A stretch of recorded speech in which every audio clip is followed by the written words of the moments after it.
Demirtaht'tan herkese selamlar. Hepiniz tekrardan hoş geldiniz.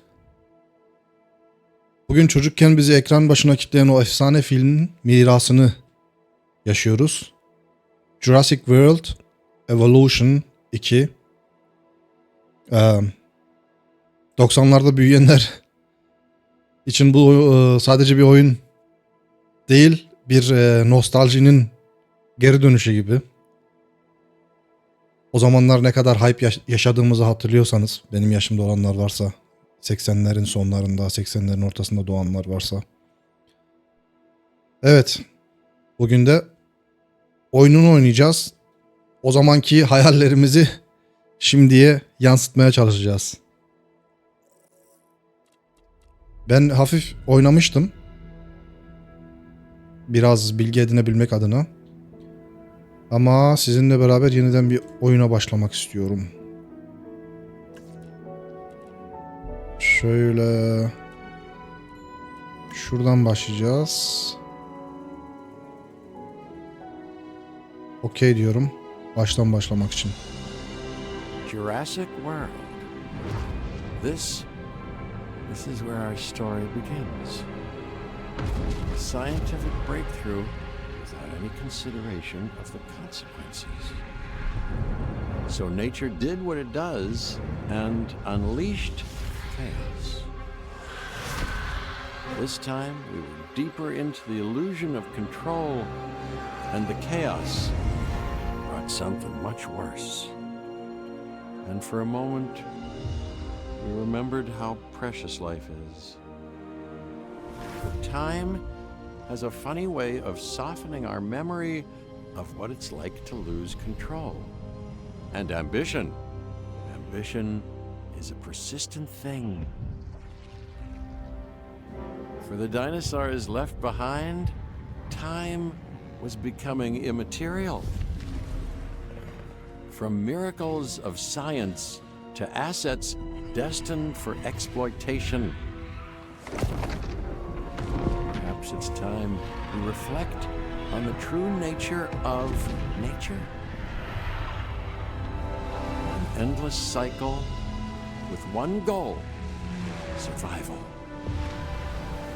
And this means that dinosaurs and humanity have to find a way to work out their differences.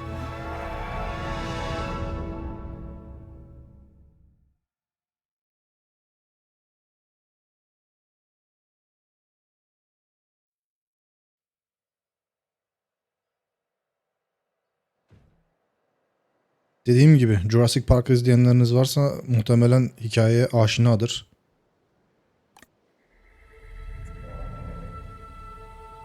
To us, a desert is a wasteland, devoid of anything but the most extreme examples of life. But creatures once thrived in these lands hundreds of millions of years ago. Given the geological history that we're dealing with, dinosaurs walking among the tumbleweeds isn't that much of a stretch.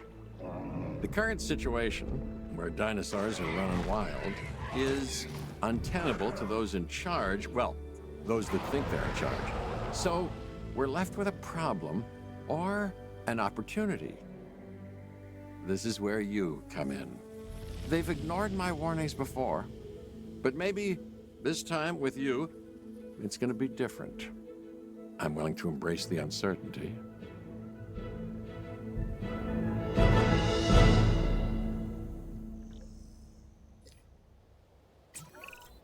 Okay, I guess an introduction is in order.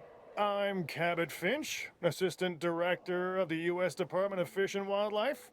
I know it sounds important, because it is, but let's not get bogged down in labels and titles and organizational flowcharts. I'll make this easy. You work for me. See, nothing to it. Grafikler falan tatlı. Abimiz bilgi veriyor. Biz bu adam için çalışıyormuşuz. Tesisler, şu küçük tesis, hali hazırda bulunan. I'm the former operations manager at Jurassic World. Şöyle elektrikli teller var. The park. And unfortunately, we were there to witness its destruction. And this is Owen. He works with velociraptors. You could call me a dinosaur wrangler, though officially Owen'ı I'm a zaten cannibal filmden meat hatırlıyorsunuzdur. eater. I was just building a level of trust with them when this happens. Okay. Guardians So of we'll need to get a Galaxy'de de few vardı things bu in adam. place ASAP. Start with a response facility, equipped with both a Ranger Team 4x4 And a capture team helicopter. Dediğim gibi Jurassic Park'a aşina olanlar varsa benim gibi zaten filmi falan izledilerse biliyorlardır. Ama henüz izlememiş olanlar için de küçük bir bilgi vermek istiyorum. Jurassic Park'ta bir girişimci adam işte çocukluk hayalini falan gerçekleştirmek için bir sürü bilim adamını altında topluyor. Çalışan olarak. Sonra bu bilim adamları binlerce yıl önce yaşamış dinozorların fosillerinden DNA'larını alıp tekrar hayata getiriyorlar bu canlıları ve kocaman bir park kuruyorlar. Burada her şeyin kontrol altında olduğunu düşünürken tabii doğa yine yapacağını yapıyor ve kaos getiriyor. Doğayı hiçbir şekilde kontrolleri altında tutamayacaklarının farkına varıyorlar. Sonra bu oyunda da şu an o parktan kaçan bütün dinozorlar Amerika'nın çeşitli yerlerine dağılmış durumda. Bizim görevimiz de bu yaratıkları bulup kontrol altındaki parkımıza geri getirmek. Büyük bir park kurmak. Şimdi Constructor Response Facility. Şimdi bizden böyle tutorial şeklinde bazı şeyler yapmamızı istiyor.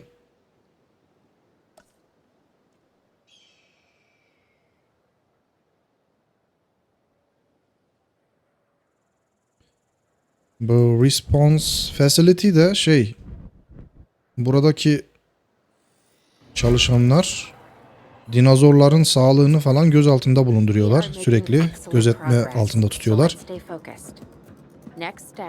Müdahale gerektiğinde müdahale ediyorlar. Then feeding the energy it creates to the response facility. And also make sure the building is connected to the path network. It only does as good if it's operational. Şimdi bir elektrik kaynağı kurmamız gerekecek buraya. Şu gösterdiği yerlere kurmamız lazım. Oraya istiyor, oraya kuruyoruz şimdilik ama ileride kendimiz istediğimiz yerlere kurabileceğiz tabii ki. Ayrıca binaları da şöyle yola bağlamamız lazım, ana yola, ki birbirlerine gidip gelebilsinler diye. Hey Claire, we may have trouble tracking this dinosaur from the ground, and even more trouble if we're lucky enough to find it. Then the sensible thing is to take a capture team helicopter. You can trank it from the air. See? I like the way I think. Şimdi grafikler falan gerçekten çok hoş. Ben biraz oynadım dedim size. Birçok şey yapabiliyorsunuz. Sadece yönetmek değil. Mesela şu an helikopteri ben kullanıyorum.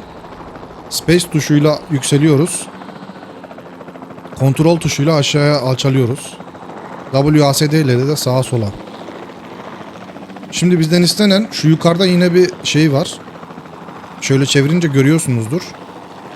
Navigasyon yeri gibi. Pusula diyeyim. Orada gideceğimiz objektife zaten doğru yolda olup olmadığımızı gösteriyor. Şimdi gidip dinozoru uyuşturacağız. Sonra da tesislere getireceğiz. Şöyle gidiyorsunuz. Sonra şöyle dönüyorum. Tamam mı?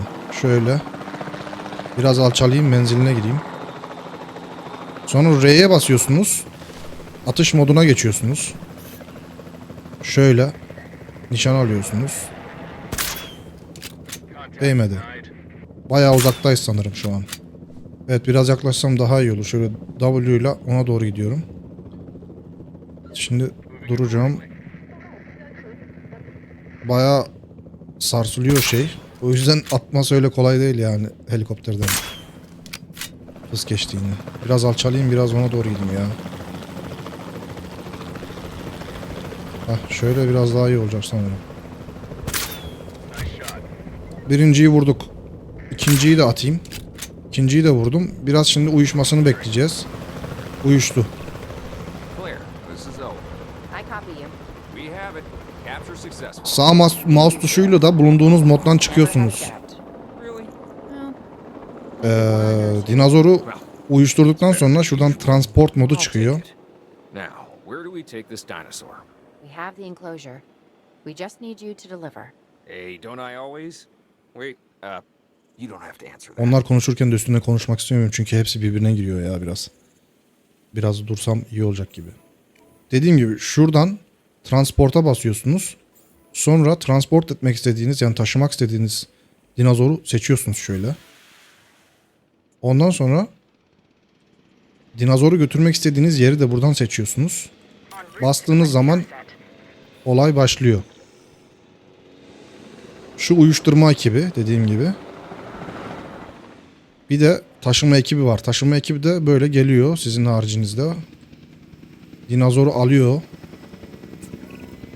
John Hammond was concerned about what would happen if dinosaurs lived in the wild. It adds a whole new level of challenge. And perhaps Şöyle götürüyor. opportunity.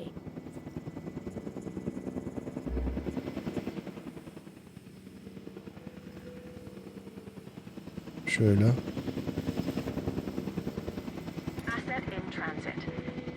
Grafikler gerçekten çok güzel. Oyunun grafikleri. Ve iyi optimize edilmiş, öyle diyeyim. Şu an yüksek ayarlarda rahat 60 FPS'in üzerinde oynuyorum yani. Ve aynı zamanda ben kayıt yapıyorum. Öyle düşünün. Ve sistem bilgilerimi de zaten daha önce söylemiştim ve altta her zaman yazıyor açıklamada. Eğer merak ederseniz kendi sisteminiz oyunu kaldırır mı, hangi ayarlarda oynayabilirsiniz diye. Benimkine göre karşılaştırma yapabilirsiniz. Oyunu hızlandırabiliyorsunuz bu arada. 2'ye bastığınız zaman bir hızlı, 3'e bastığınız zaman en hızlısı oluyor. 1'e bastığınız zaman tekrar normal hızına geri dönüyor. Space tuşuyla oyunu durduruyorsunuz. Sonra tekrar hareket ettirebilirsiniz. Yani dilim döndüğünce her şeyi açıklamaya çalışacağım sizin için de. Oyunun orijinal Türkçe desteği yok ne yazık ki. Henüz resmi olmayan Türkçe kaynaklara da bakmadım ben. Bilmiyorum sizin için Türkçe daha mı iyi olur? Yorumlarda belirtirseniz sevinirim. Türkçe patch atalım mı, atmayalım mı, yoksa böyle ben tercüme ederek devam mı edeyim? Nasıl istersiniz? Lütfen yorumlarda belirtirseniz sevinirim. Hungry dinosaurs make me nervous. Can't disagree with you there. Şimdi dinozoru getirdik. Her şey bitmedi bu tabii ki burada. Buna yiyecek sağlamamız gerekiyor. Kendini iyi hissetmesi için etrafındaki yerleri ona göre ayarlamamız lazım. Mesela dinozorun üstüne tıkladığımız zaman şurada gösteriyor. Requires status check. O daha sonraki aşama, onu da göstereceğim. Ama önce şuradan ona yiyecek vermemiz lazım. Bana diyor ki place down a piscivore sanırım feeder, yani balık. Şunu seçiyorum, balığı. Suyun içine yerleştiriyorum şu şekilde.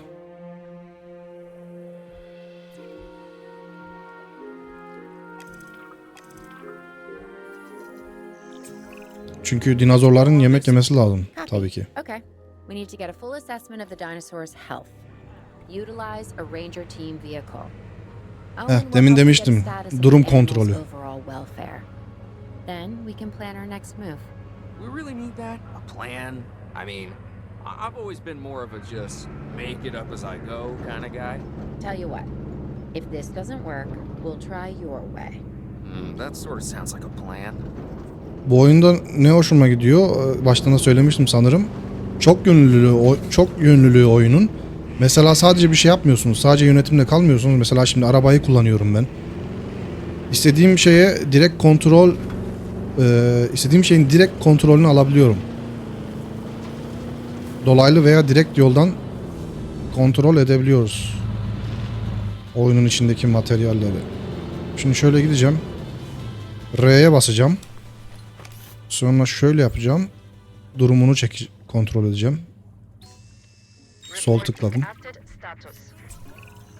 While we can't replicate what we had on the islands, we still have to do what we can to get the dinosaurs more comfortable with their current surroundings here in Arizona. Sunscreen and drinks by the pool? How's that sound? Are you seriously asking? Or pretend asking? Okay, Claire, how about we add some preferred terrain to their pens instead? Better? Tabii bu arada dinozora yem olmamak da önemli. Üstünüze doğru gelip atak yapabiliyorlar gerçekten. Saldırabiliyorlar size. Şimdi diyor dinozorun %95 konfor içinde olduğundan emin ol. Bunu yapmak için de dinozorun üstüne tıklıyoruz şöyle. Şurada gösteriyor durumunu. Konforu %78'miş mesela. %95 olması lazım. Canı %100. Yiyecek iyi durumda. Su iyi durumda.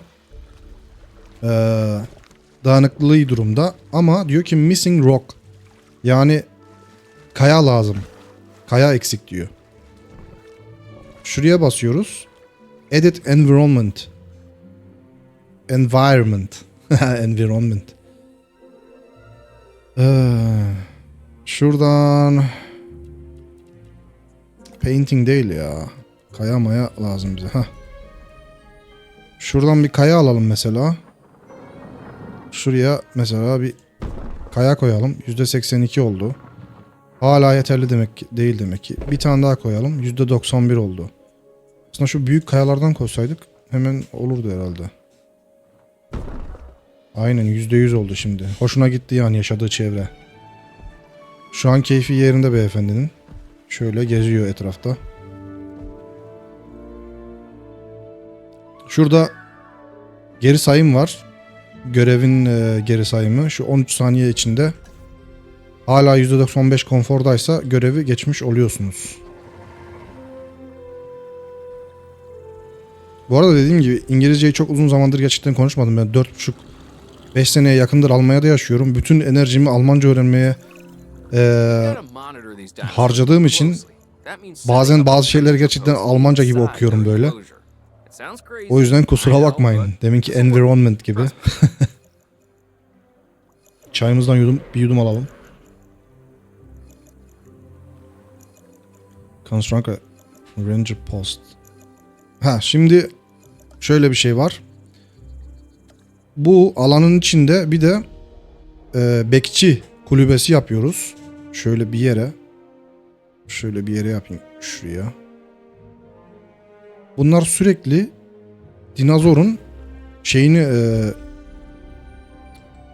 durumunu kontrol ediyorlar otomatik. Şimdi bekçi kulübesini yaptık ama oraya bir de takım eklememiz lazım. Add a Ranger Team. Ona basıyoruz. Birini buradan görevlendiriyoruz assign'la. Şu an görevlendirdik. I'm getting reports of dinosaurs running freely around the facility, Claire. The reports may be accurate, but they don't paint a complete picture of our current status. Angry dinosaurs on the loose. What am I missing? They're not angry. They're simply acting on instincts. The more threatened the dinosaurs feel, the more hostile they'll become. Especially if they sense survival is at stake. But it is. Both theirs and ours. Yeah, but only we know that. Well, for now, anyway. We'll start by tranquilizing one of the dinosaurs from the helicopter, and then have a transport team bring it back to the facility. Great. Do it. Dinozorlar hakkında uzman değilim ama yanılmıyorsam bu dinozor isimleri hep Latinceden geliyordu. Triceratops falan filan. Yanlış da biliyor olabilirim tabii ki. Varsa bilen lütfen yorumlarda yazsın.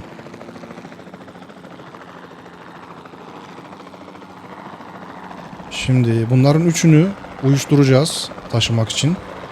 Şöyle R'ye basıyoruz. Bayağı uzağım sanırım ya. Değmedi. Yo bayağı uzağım. Gerçekten uzağım, o yüzden değmiyor. Şöyle bir stabile olursa değmedi yine.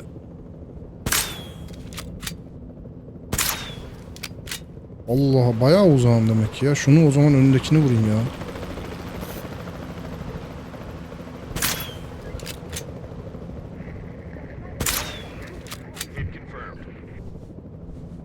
Çok şeyli açılı gidiyor şeyler. Onu da vurdum. Bir daha vuramadım. Aman bize vurma da. Sinirlendi. Huzursuz oldu. Onu uyuşturduk. Ben şunu da uyuşturayım. O da uyudu.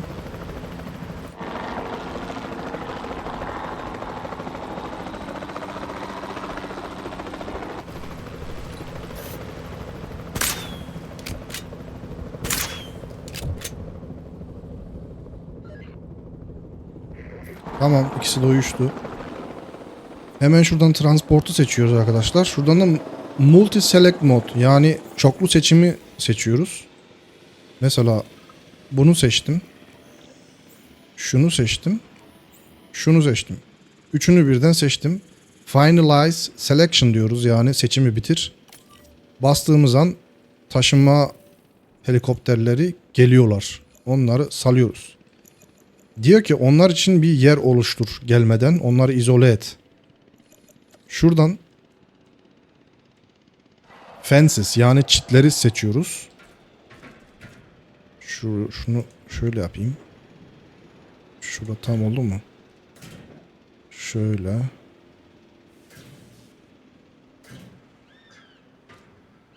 Şöyle yapayım.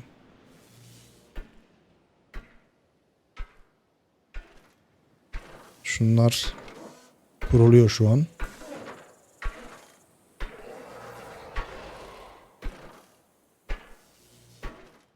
Ama dur, ben bir şey yanlış yaptım. Pardon. Hemen bitmiyor öyle. Şimdi tekrar göstereyim size. Multi select mode. Çoklu seçim yani. Seçtim. Finalize selection, yani seçimi bitir. Ondan sonra da böyle götürüyorsunuz. Nereye indirmek istediğinizi. 1, 2, nereye mesela koyayım? Öbürünü 2, 3. Şöyle işaretliyorsunuz. Helikopterler getirip buraya bırakıyorlar onları. Şöyle.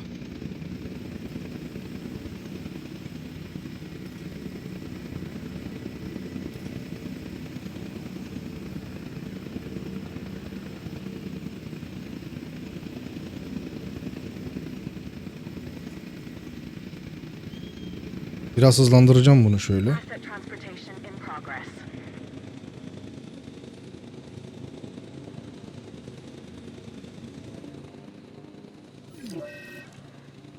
Ne oldu? Atak arabaya saldırdı. In danger yazıyor.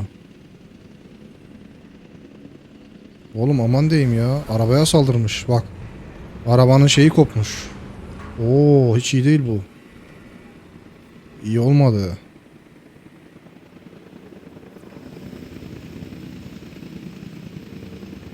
Bunu biraz daha uzağa mı koysaydık acaba? Bekçi kulübesini. Aman diyeyim oğlum ya. Arabanın kapılarını sökmüş. Biraz daha dikkatli arkadaşlar lütfen. Yapmayın, bakın böyle amatörce şeyler yapmayın.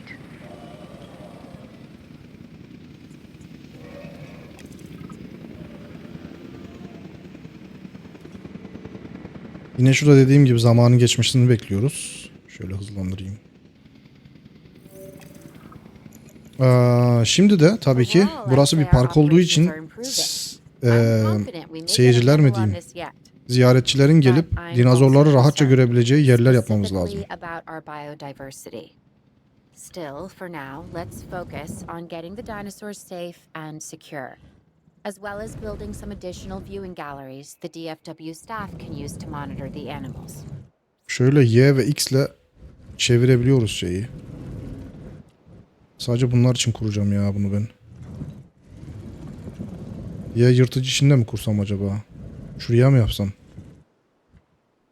Nasıl olur ki? Şöyle. Ha? Şöyle. Yo, böyle olmasın ya.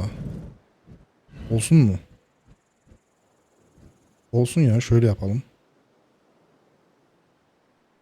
En azından şeyi de görmüş olurlar. Neydi onun? Onun için ekstra mı yapsam şuraya?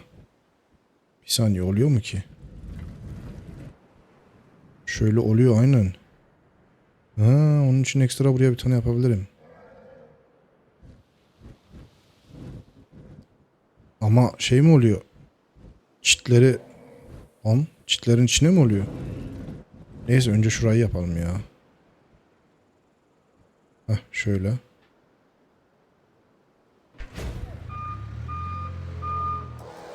İnşallah bunlar dayanıklıdır.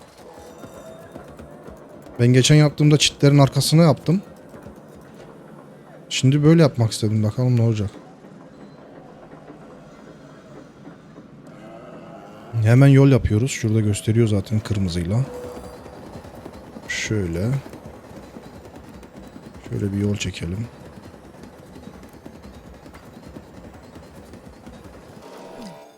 Şöyle bir yol çekelim.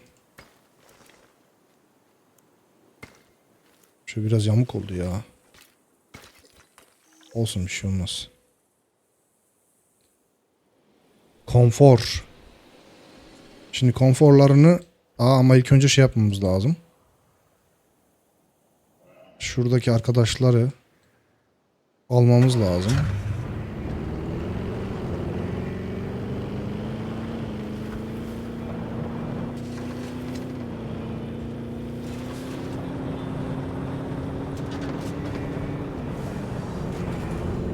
Selam.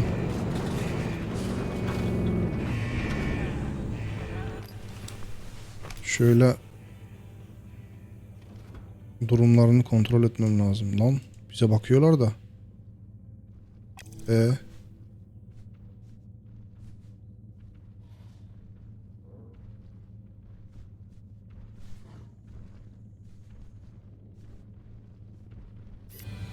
Yanlış bir şey mi yaptım ben ya?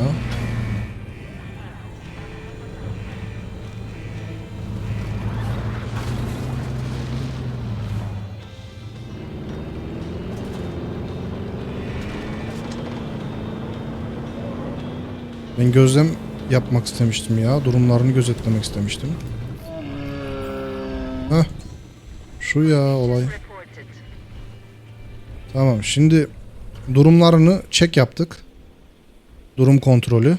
Ondan sonra bunlardan birine tıklıyoruz. Yine dediğim gibi. Şurada zaten şu bulut gibi bir şey çıkıyor ya, ona basıyoruz. O da neyse artık. Edit environment diyoruz. Ground fiber lazımmış. Şurada ground fiber alıyoruz. Şöyle ekliyoruz. Şu solda kırmızıyla görüyorsunuz. O kırmızı, şuradaki şey kırmızının üstüne gelmesi lazım. Güzel bir şey oluşturmak için. Ha, şu an iyi. Sonra bunların tabii ki suya da ihtiyacı var. Orada gösteriyor. Şöyle suyu seçiyoruz. Şöyle bir yere su yapalım. Şöyle. Su da yeterli diyor burada. Konforları şu an %100 oldu. Mükemmel. Ha bir de şöyle bir şey var. Aşırı ağaçlı işte otlu motlu içeri koyarsanız bu sefer gezecek alanları azalıyor bunların. Bu sefer de diyor ki bunlara biraz alan vermelisin. Boş alan. Onu da göz önünde bulundurmak lazım. Mesela şöyle boş alanlar bırakmanız lazım gezmeleri falan için. Şimdi With so operations'tan many of the animals running free, our priority has to be capturing as many of them as possible. We can coordinate our efforts from an expedition center. Get one built and we'll take it from there.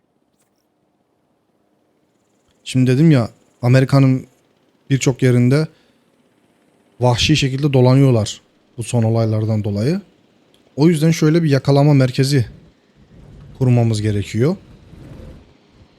Onu da şöyle Y ve X ile çevirebiliyorsunuz yönlerini böyle binaların. Şöyle kuracağım ben.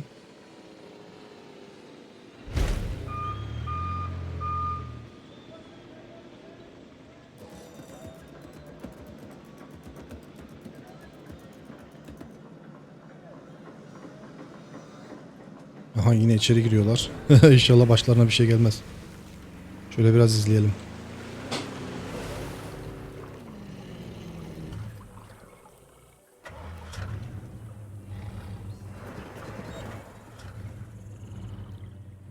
Şeylere bakıyorlar.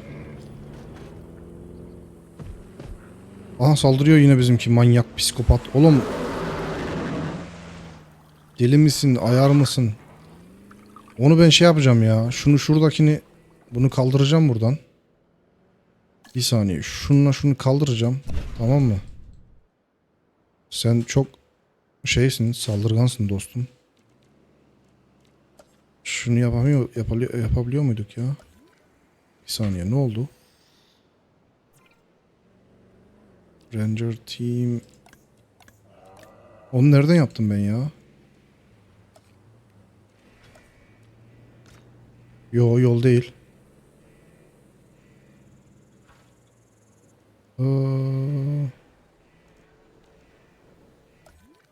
Bu da değil. Buradan mı yaptı? Buradan yapmadım. Buradan da yapmadım. Buradan da yapmadım. Ne oldu şimdi ya? Hayda, boşu boşuna sildik onu ya. Neyse. Onu bir ara hallederiz. Demek ki öyle çat diye silmemek gerekiyormuş. Neyse. I'll be able to track the dinosaurs, but some help would sure be appreciated. Claire tells me there are some candidates to recruit. Scientists. Şimdi bilim adamları Find one as rough işe and almamız tumble as I lazım. am. Parkta çalışmak üzere. Şuradan recruit new scientist diyoruz. Şunlardan birini seçeceğiz. Hepsinin 3 tane skill'i var. Biri logistics, genetics and welfare. Yani lojistik, genetik ve sağlık yani. Şuna bakıyoruz. Lojistik 2, genetik 0, sağlık 1. En makulu şu görünüyor aslında. Çünkü hepsinden biraz alınıyor. Lojistikten bayağı alınıyor. O zaman ilk önce bunu alıyoruz işe. Şöyle. Bir kişi daha mı alsak? You seeing this, Claire? Yeah, I sure am. This is our first live capture opportunity. Neyse bir kişiyi aldık şimdi. We should assign that scientist you just hired to the task. Agreed? Şuraya onu Owen, you there? I think you're still muted. Oh, yeah. görevlendirmemiz Sorry. lazım. Good idea. What do we got to lose? You know, except maybe a new recruit. Heh.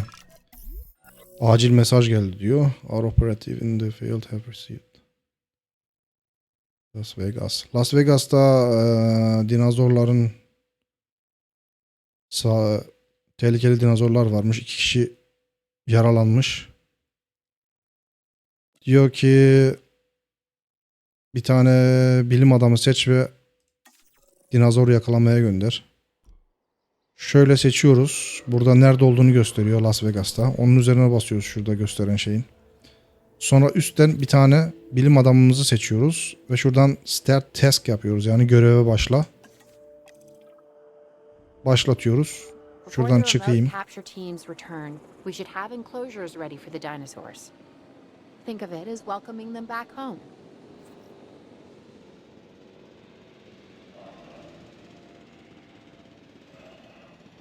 Evet. Şimdi bunlar gidecekler dinozoru yakalamaya. Sonrasında dinozoru yakalayacaklar, geri getirecekler. Biz de onun için burada yeni bir alan hazırlayacağız. Derken oyunu durduruyorum. Ve şöyle diyorum.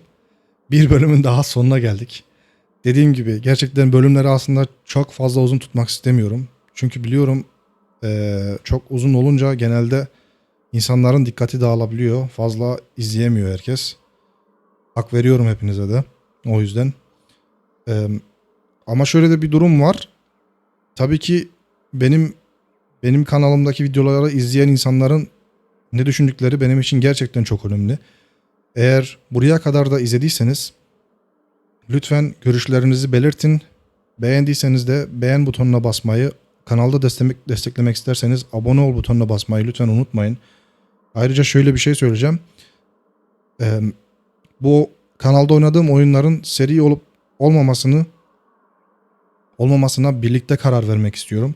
O yüzden gerçekten lütfen yorumlarınızı esirgemeyin. Ha bir de şunu sormak istiyorum. 30 dakikalık bölümler ideal mi sizin için? İyi mi? Yoksa daha uzun mu, daha kısa mı olmasını tercih edersiniz? Lütfen bunu da yorumlarda belirtirseniz sevinirim. O zaman bir dahaki bölümde görüşmek üzere. Hoşça kalın. Kendinize iyi bakın diyorum.